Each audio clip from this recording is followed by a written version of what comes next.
Hello, everyone. I just wanted to really thank Dr. Vaughn for her contribution and for sharing and giving her time. It was a great testimonial, wonderful, wonderful experience. And I hope it helps and motivates everyone, and I'm sure it will. Thanks again, Dr. Vaughn, for everything.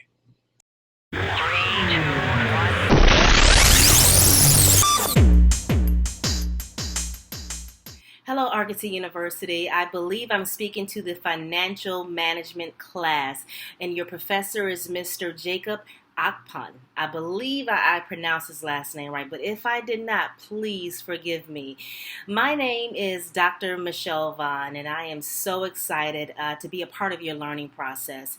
I was asked by your professor to answer a couple of questions that could possibly help you as you navigate your way through this particular course. Hopefully, you will be able to glean a couple of nuggets from my answers when I begin to elaborate on where I am today and how I develop my own business. So my personal background consists of me being a former track and field athlete. I originally graduated from high school and I went to college on a full track scholarship. Like any other athlete that has aspirations, I mean, you could not tell me that I was not going to make it to the Olympics. I thought that I would be at least a pre-Olympic trial in the long jump.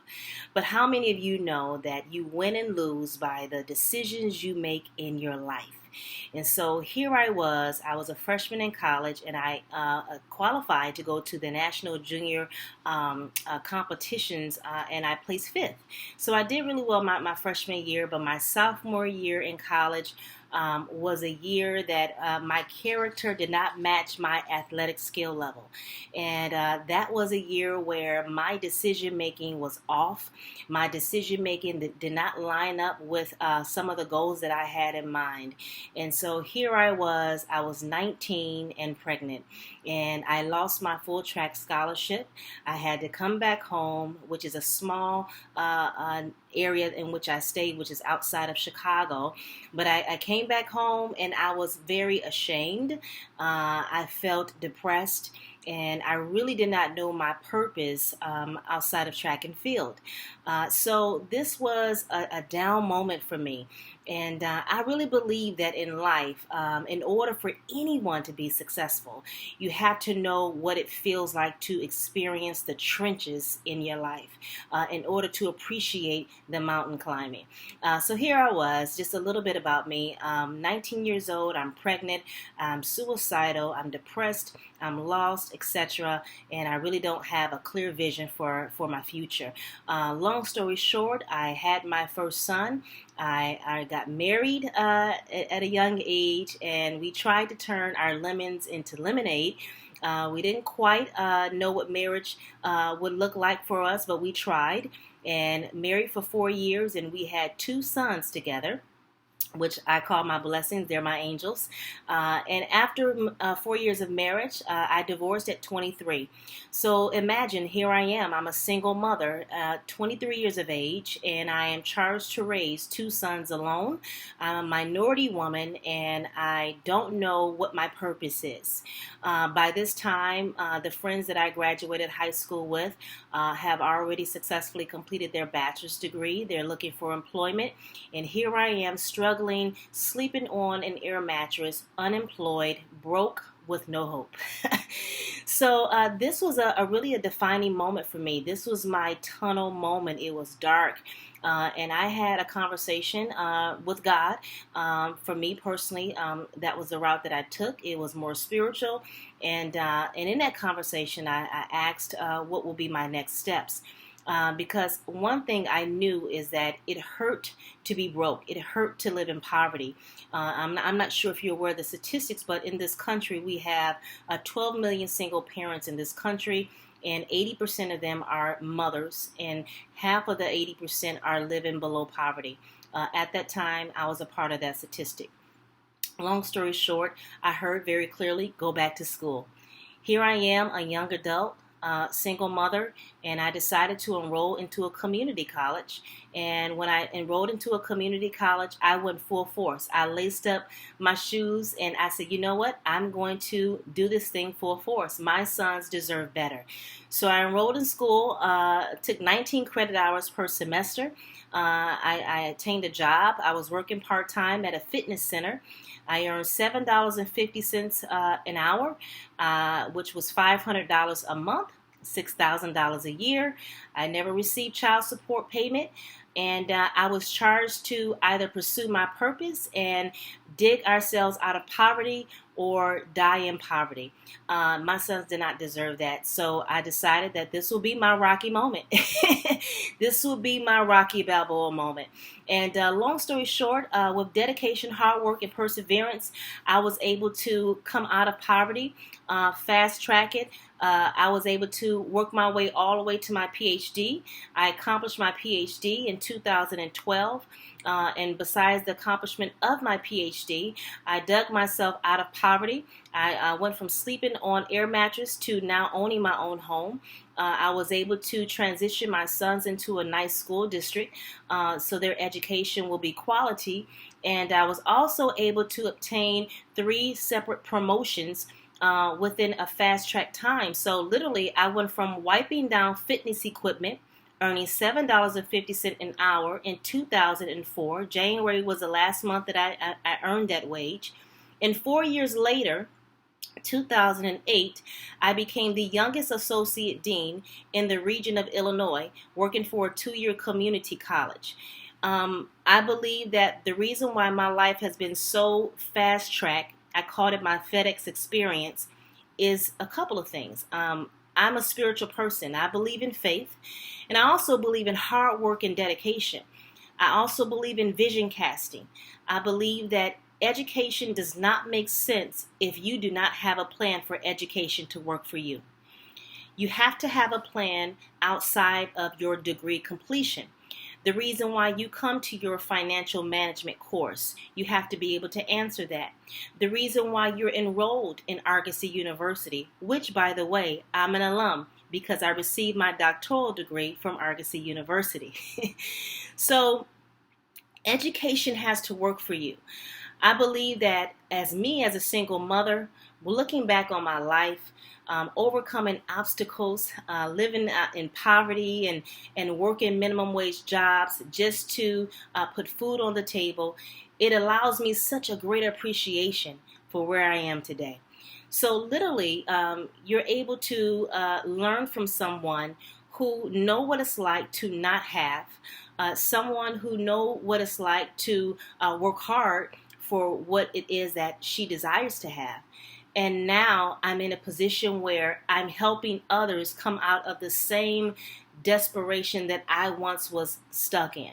So a little bit about me. And if you want to learn more about who I am, I won't waste your time. Please visit my website at www.drmv.net. drmv.net. So that's just a little bit about me. Former pregnant teen, overcame poverty, worked my way to my PhD, published my first book in 2012. It's called If You Could Birth a Baby, You Can Birth Your Dreams. It's located online, Barnes & Nobles, Amazon.com. You can purchase my book and learn a little bit more about my story, which is targeting teen and single mothers to empower them. And then I went off and I started my own business, which I'm going to share with you next. So how did I start my organization? Excuse me.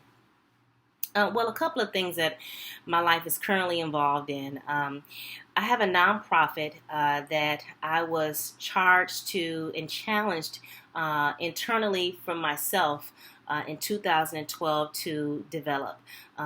This is called the Teen and Single Mothers Resource Center. This was a vision that God gave me when I just defended my dissertation. My dissertation work, I have my doctorate in educational leadership, and my dissertation was qualitative research. I studied single and teen moms who dropped out of high school and they returned back to high school with their child to accomplish their GED. So like I mentioned before, education has to work for you. You have to be passionate about what it is you're taking the time to intake and learn.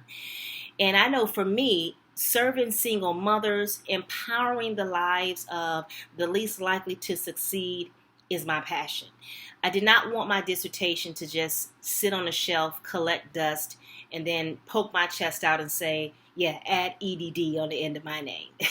No, I wanted to put work into what it was that and what it is that continues to concern me, which is single mothers.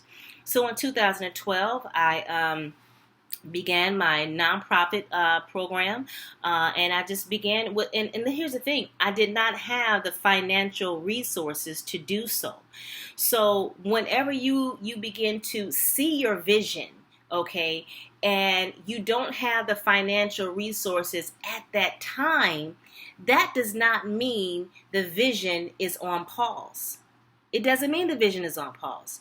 It means that you have to begin to take an alternative route and think differently. What do I mean? Well, I didn't have the money at that time, but I began to put my wheels began to turn in terms of what is the mission of my nonprofit? What is the vision? Okay, the vision casting.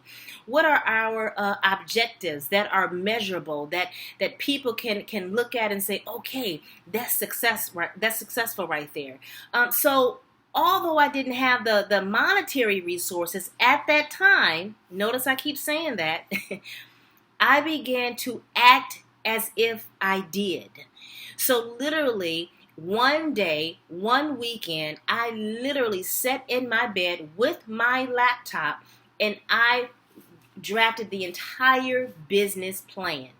It was just the entire day. And when I did that, it brought my dream into more realistic reality. So I began to hold myself accountable for something that I wrote down and didn't have money to produce at the time. So I want to encourage you as you are in a business course. Some of you are going to be entrepreneurs. Some of you are going to work for very well established corporations. You have to begin with the end in mind. Note that. You really, really do. So long story short, beginning with the end in mind, I established I was got with the company and I invested in my vision. If you're not willing to invest in your vision, you cannot expect others to invest in your vision. I cannot stress that enough. You have to be your first investor. That means you're going to take a loss before you see gain. That's just business practice. You will take a loss before you see gain, but don't give up hope, because the race is about finishing. It's not about winning. You're not in a competition with your neighbor. You are in a competition with yourself. So this is going to require that you finish what you start. Many people grow up and say, well, I dreamed of always doing this, or I've always wanted to do that. Well, the follow-up question is, well, what's stopping you? How come you've never, well, then some excuses, well, I don't have any money, or I don't know how. Well, we live in a country where there's so many resources. There's so many know-how methods. There's so many opportunities with nothing in your pocket. All it takes is you betting on yourself. So here I am, long story short. 2012, I put the pen to the pad and I developed my business proposal for the Teen and Single Mothers Resource Center.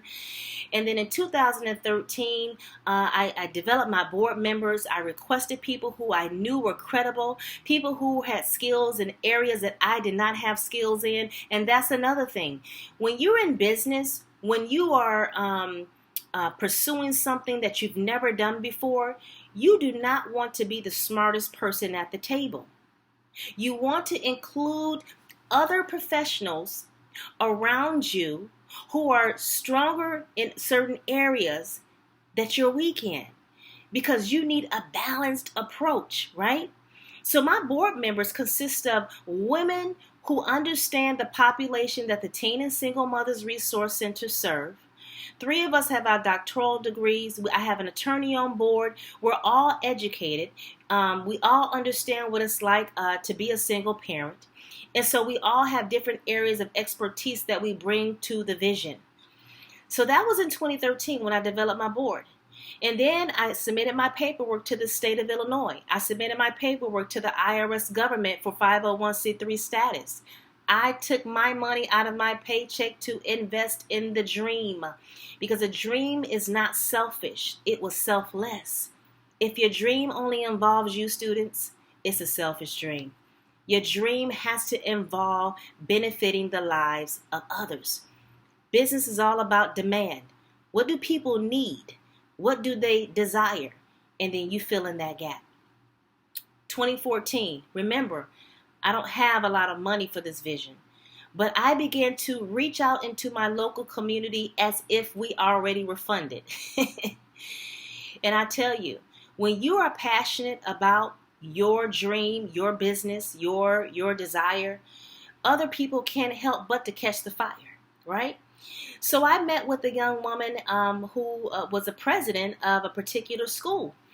And my meeting was involved meeting with her students.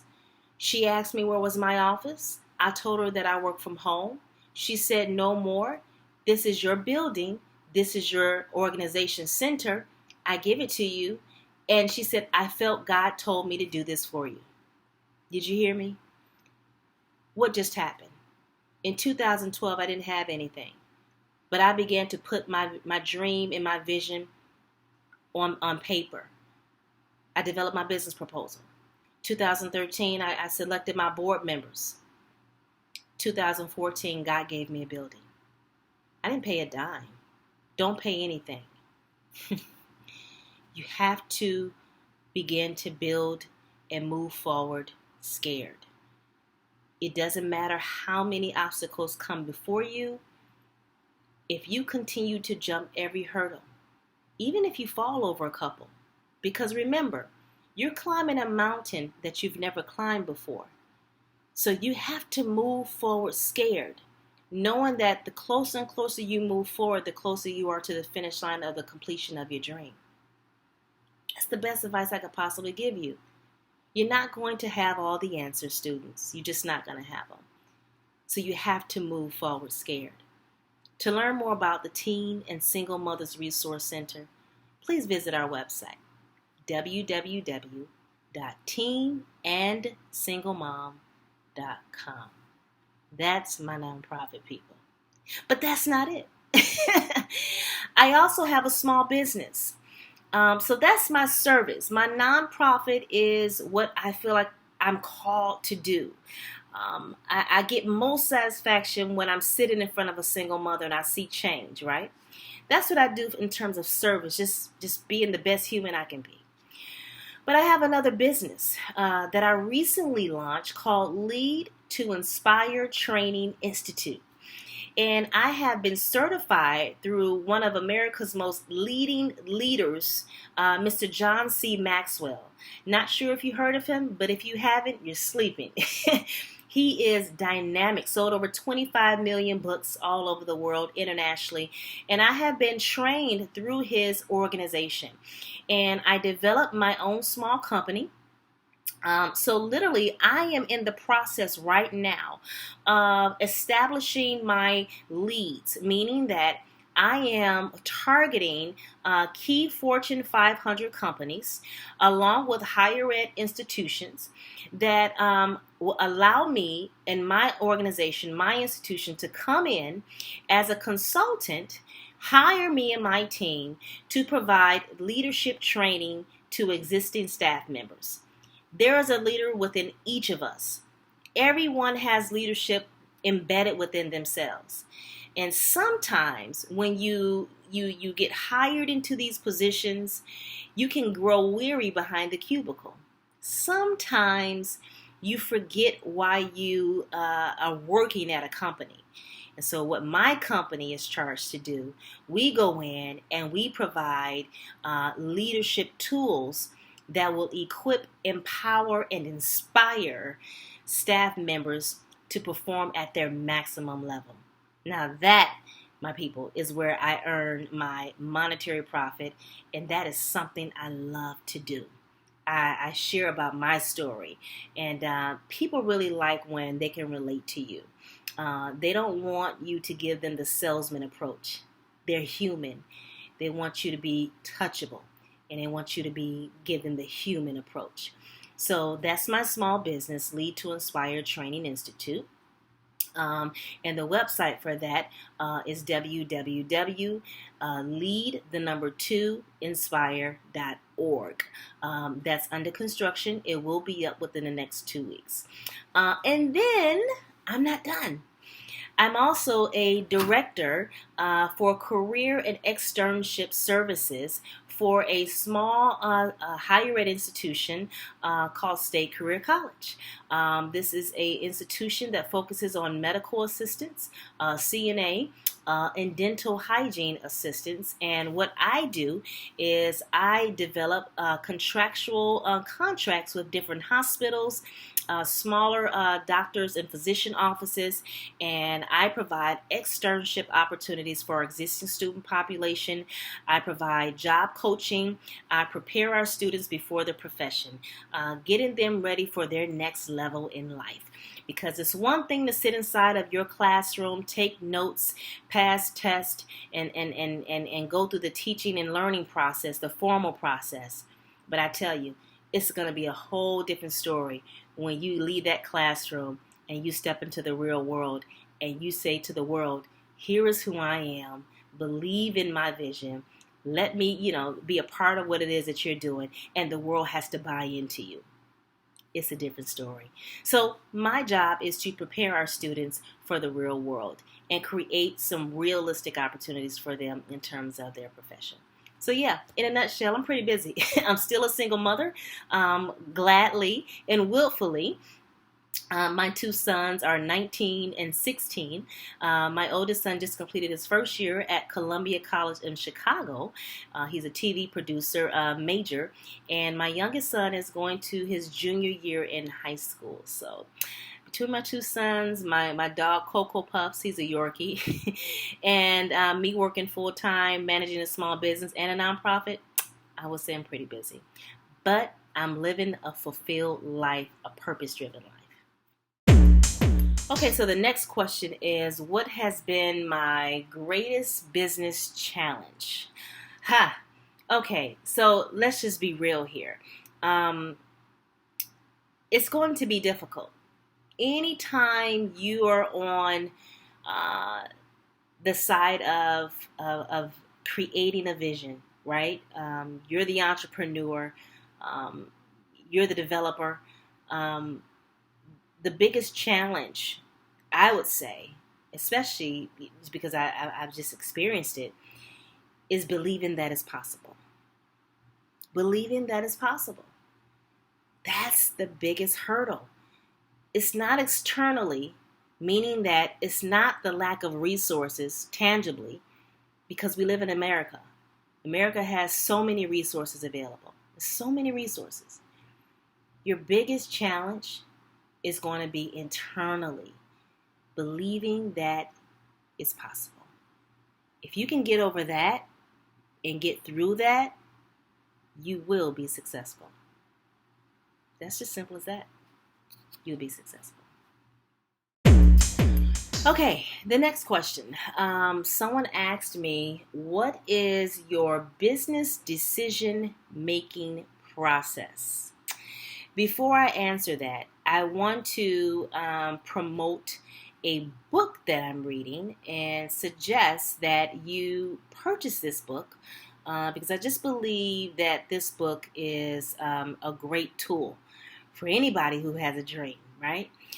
It's by John C. Maxwell himself, and it's called How Successful People Think.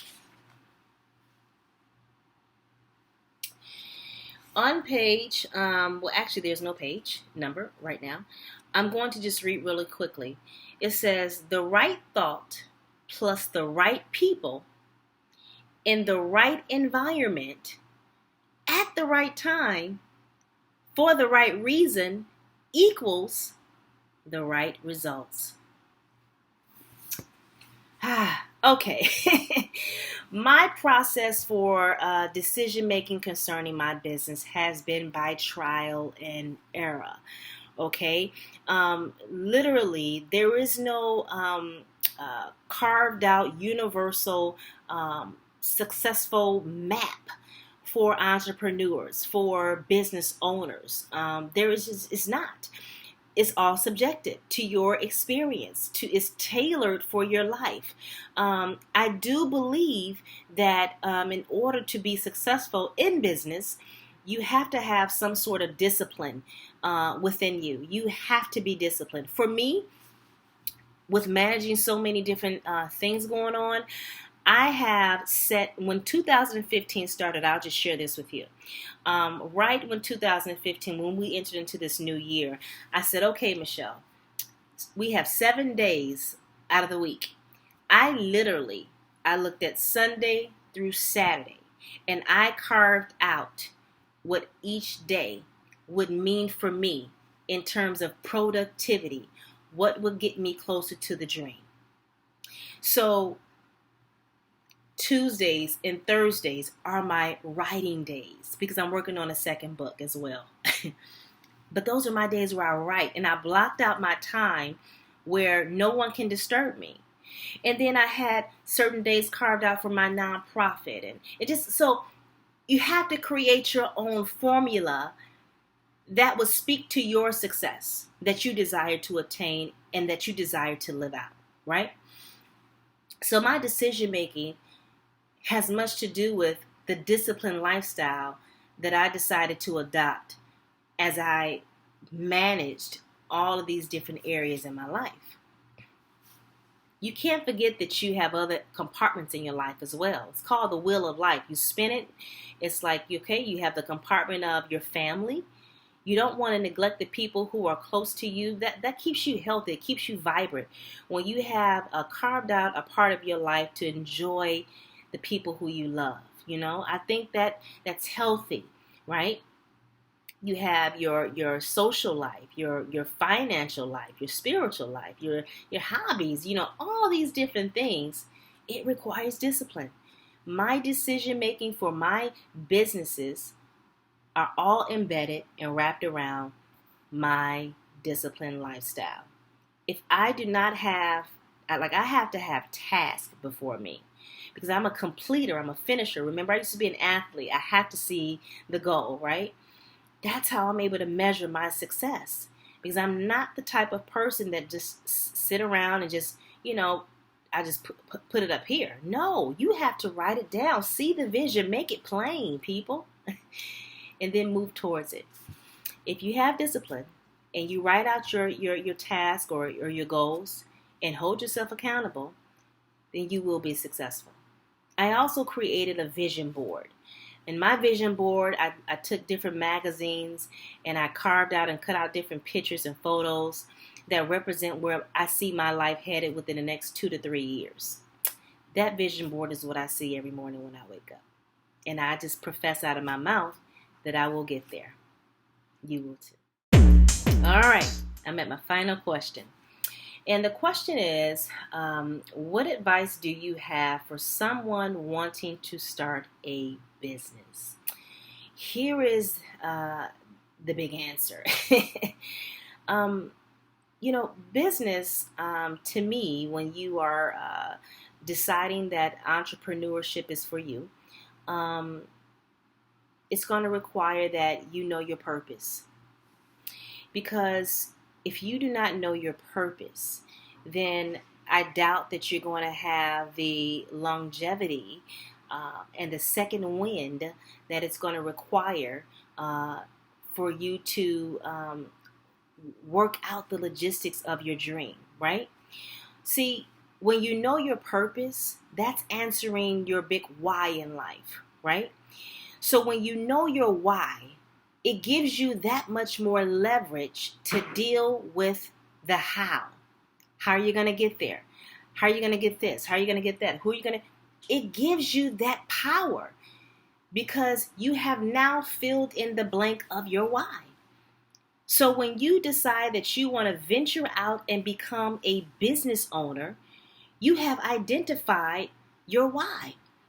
And now your why speaks volumes to your potential clients, because you know who you're meant to serve, and you know what value in products or whatever it is that you're dreaming. You know what you're bringing to the table, and it's all good. It's for the better. So if you're thinking about becoming a business owner, I challenge you first to examine your why. That will give you the power to deal with your how. Because becoming a business owner is not easy. You're going to receive no's, you're going to receive rejection, but it doesn't matter. Because if you receive rejection, they're not rejecting you. They're rejecting the vision at the time. But just because you receive a no, that doesn't mean that you're a failure. Don't take it personally. It's just business. Some people are busy, and some people just don't have the time to lend to you at this moment. They may not be a part of the beginning process. That doesn't mean that they're not going to be a part of the process in the end.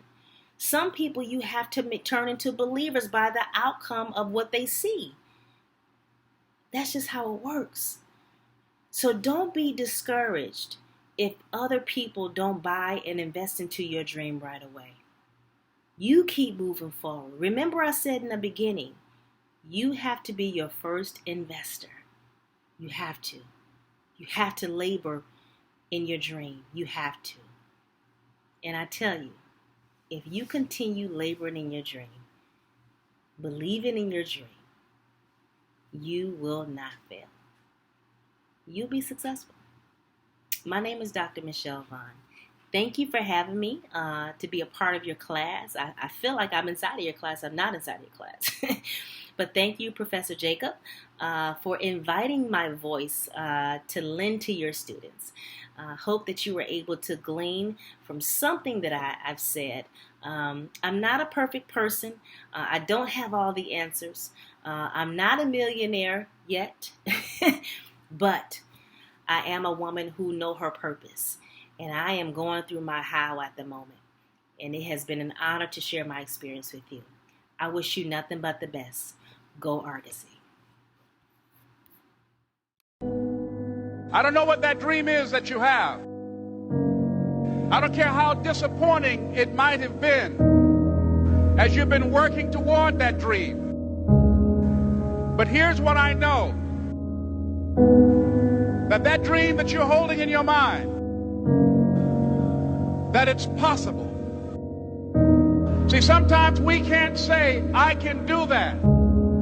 But what we can say, that it's possible that I can have my dream as we run toward it, as we work on it day in and day out. And most people don't work on their dreams. Why? One is because of fear. And that's why you'll never be what you want to be. That's why you'll never have what you want to have. That's why you'll never accomplish what you're all over the place.